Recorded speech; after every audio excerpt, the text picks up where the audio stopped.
اللہ تعالیٰ قرآن میں کہتے ہیں وَمَا لَكُمْ لَا تُقَاتِلُونَ فِي سَبِيلِ اللَّهِ وَالْمُسْتَضْعَفِينَ مِنَ الرِّجَالِ وَالنِّسَاءِ وَالْبِلْدَانِ الَّذِينَ يَقُولُونَ رَبَّنَا أَخْرِجْنَا مِنْ هَذِهِ الْقَرْيَةِ الظَّالِمِ أَهْلُهَا وَاجْعَل لَّنَا مِن لَّدُنكَ وَلِيًّا وَاجْعَل لَّنَا مِن لَّدُنكَ نَصِيرًا. مطلب کہ تمہیں کیا ہو گیا، تم قتل نہیں کرتے اللہ کی راہ میں، تم اللہ کی راہ میں جہاد کیوں نہیں کرتے؟ جن لوگوں پہ ظلم کیا جا رہا ہے، مرد، عورتیں اور بچے، وہ پکارتے ہیں تمہیں یا رب ہمیں اس بستی سے نکال دے، ہمیں شہر سے نکال دے جہاں پہ ظالم قابض ہو کے بیٹھا ہے، ہم پہ ظلم اور زیادتی کر رہا ہے، ہمیں کوئی اپنی طرف سے مددگار بھیج دے.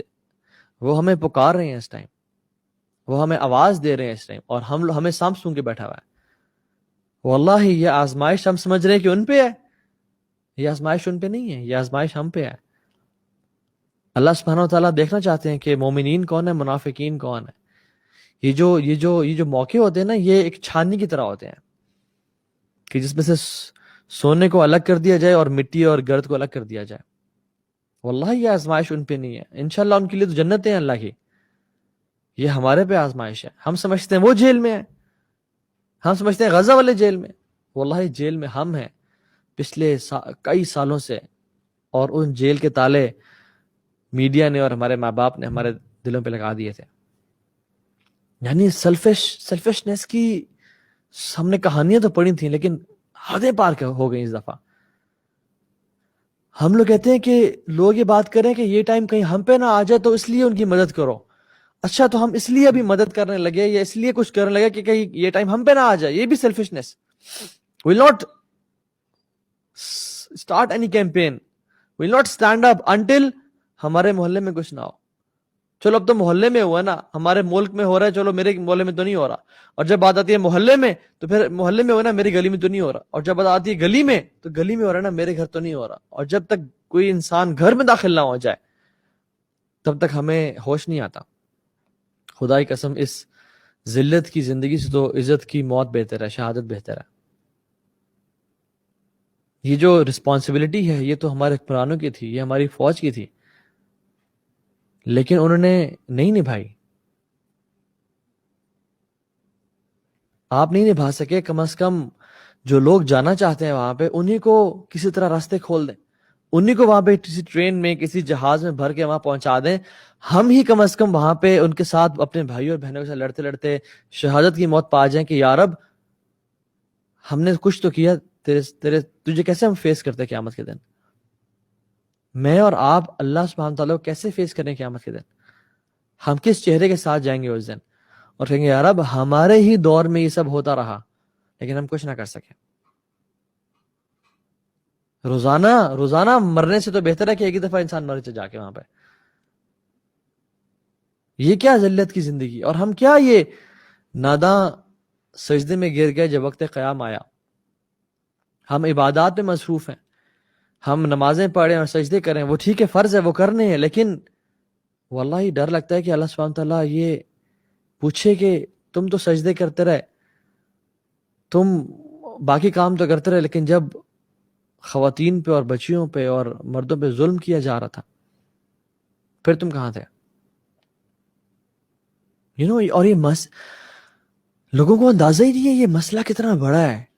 یہ مسئلہ عام مسئلہ نہیں ہے. یس کشمیر کا مسئلہ بہت بڑا ہے، یس مختلف برما کا برمیز مسلمز کا مسئلہ بہت بڑا ہے، یس میمار کا اور ویگر مسلمز کا مسئلہ بہت بڑا ہے، لیکن this issue is the issue of Al-Aqsa.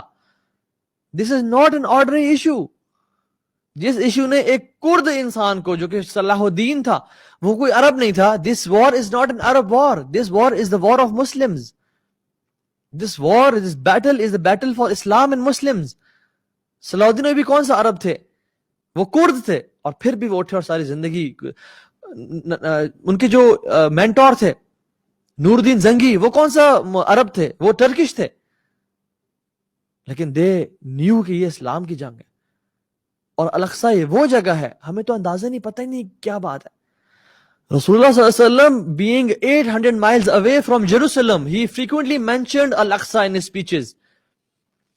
اللہ کے میں سے پوچھا ابو ذر الغفاری نے اور کہا کہ یا رسول اللہ ایو مسجد وضع فی الارض اولا، سب سے پہلی کون سی مسجد ہے جو دنیا میں بنائی گئی؟ قال مسجد الحرام صلی اللہ علیہ وسلم، مسجد حرام، یہ بیت اللہ جو ہمارا قبلہ ہے، ابھی کرنٹلی جو ہمارا قبلہ ہے. اور پھر فرمایا ثم ای یا رسول اللہ، اس سے پچھلی کون سی، اس کے بعد یعنی کون سی مسجد؟ قال مسجد الاقصی، جو ہمارا پچھلا قبلہ تھا. اور فرمایا کہ کتنا ان کے بیچ میں گیپ تھا؟ کہا صرف 40 سال کا گیپ تھا ان کے بیچ میں. ابن عباس کہتے ہیں کہ بیت المقدس، مسجد الاقصی وہ جگہ ہے جس کو بنایا پروفٹس نے، جہاں پہ رہے prophets. there is not a single area of a hand span، اتنی بھی جگہ نہیں ہے جہاں پہ کسی نبی نے سجدہ نہ کیا ہو یا جہاں پہ کسی فرشتے نے قیام نہ کیا ہو. اللہ اکبر. یہ مسئلہ بہت عظیم ہے اور یہ بہت بڑا مسئلہ ہے. this is our first قبلہ واللہ مسلمز. 14.5 سال تقریباً اللہ کے نبی صلی اللہ علیہ وسلم نے مسجد اقصی کی طرف کھڑے ہو کے نماز پڑھی. اللہ سبحانہ وتعالی نے اس مسجد کا، اس جگہ کا ذکر قرآن میں کیا. سبحان الذی اسری بعبدہ لیلا من المسجد الحرام الی المسجد الاقصی الذی بارکنا حولہ. سورہ اسراء میں اللہ سبحانہ وتعالی نے کہتے ہیں اللہ کی ذات پاک ہے جس نے اپنے بندے کو رات میں مسجد حرام سے لے کے مسجد اقصی لے کے گیا. الذی بارکنا حولہ، جس کے گرد برکت ہی برکت ہے. اور لوط کو جب آزاد کیا، کیا کہاں گئے؟ وَنَجَّيْنَاهُ لُوطًا إِلَى الْأَرْضِ الَّتِي بَارَكْنَا فِيهَا لِلْعَالَمِينَ. اور ہم نے لوط کو نجات دی کس زمین کی طرف؟ جہاں ہم نے برکت رکھی عالمین کے لیے، مسجد اقصی. اللہ کے نبی کو اللہ تعالیٰ مسجد اقصی کیوں لے جا رہے ہیں؟ تاکہ اور مجھ جیسے کمزور، تم جیسے کمزور لوگوں کو بتائیں کہ یہ تمہاری جگہ ہے، یہ تمہارے لیے امپورٹنٹ جگہ ہے. تمام انبیاء کو مسجد حرام اکٹھا کر سکتے تھے کہ یہاں پہ آؤ اور سب یہاں پہ کانگریگیشن کرو اور نماز پڑھو. نہیں، اللہ تعالیٰ نے the best conference in the world in the history of humankind جہاں پہ کی مسجد اقصی میں کی. کیوں؟ تاکہ مجھے اور آپ کو اللہ تعالیٰ لیسن دے کہ this is your place، تم نے اس کو چھوڑنا نہیں ہے. بلکہ حدیث میں کیا آتا ہے؟ تمہیں سے کوئی شخص استطاعت رکھتا ہے تو وہ جا کے مسجد اقصی میں 2 رکعت نفل لازمی پڑھے.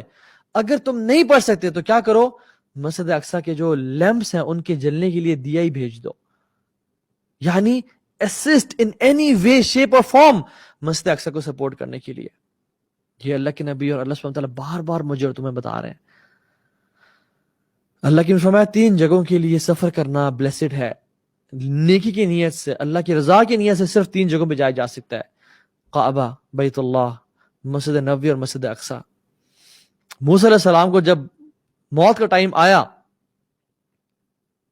تو کہتے ہیں کہ مجھے یا رب اگر موت دینا تو اس برکت والی زمین کے پاس موت دینا. موسیٰ اپنی قبر کو چاہتے ہیں کہ مسجد اقصی کے قریب قبر ہو جائے، حتیٰ کہ اتنا ہی ڈسٹینس ہو کہ ایک پتھر مارنے کا جو ایک eight stones throws death space, وہاں پہ مجھے جگہ مل جائے. لیکن سبحان اللہ ہمیں پرواہ نہیں. ہم کہتے ہیں جی کیا بنا، کیا پڑا ہوا ہمیں. نور الدین زنگی رحمہ اللہ، ان کے سامنے جب ایک نریشن پڑھی گئی جس میں رسول اللہ صلی اللہ علیہ وسلم بولتے ہوئے مسکرائے، اور جب ایک صحابی نے ان سے روایت کی تو وہ مسکرائے. کیوں؟ کیونکہ آپ صلی اللہ علیہ وسلم مسکرائے تھے. اور یہ نریشن تسلسل کے ساتھ امت تک چلتی آ رہی ہے کہ جب نریٹر نے مسکرایا، کیوں؟ کیونکہ اس نے بتایا کہ رسول اللہ صلی اللہ علیہ وسلم یہاں مسکرائے تھے. جب نور الدین زنگی کے سامنے یہ نریشن پڑھی گئی تو جو پڑھ رہا تھا وہ مسکرائے اور کہا کہ نور الدین اسمائل. انہوں نے کہا how can I smile when Aqsa is in the hands of crusaders. صلاح الدین ایوبی کو لوگوں نے بہت کم دیکھا کہ وہ بہت کم خوش ہوتے تھے اور کم مسکراتے تھے. کہا کہ you don't enjoy food, you don't smile, why؟ کہتے ہیں how can I smile and enjoy food when Al-Aqsa is in the hands of crusaders. وہ تھے مسلمان، اور ہم لوگ یہ مسلمان ہیں کہ جنہیں دیکھ کے شرمائے یہود. یہودی پریشان ہے کہ یہ کیسے مسلمان ہے.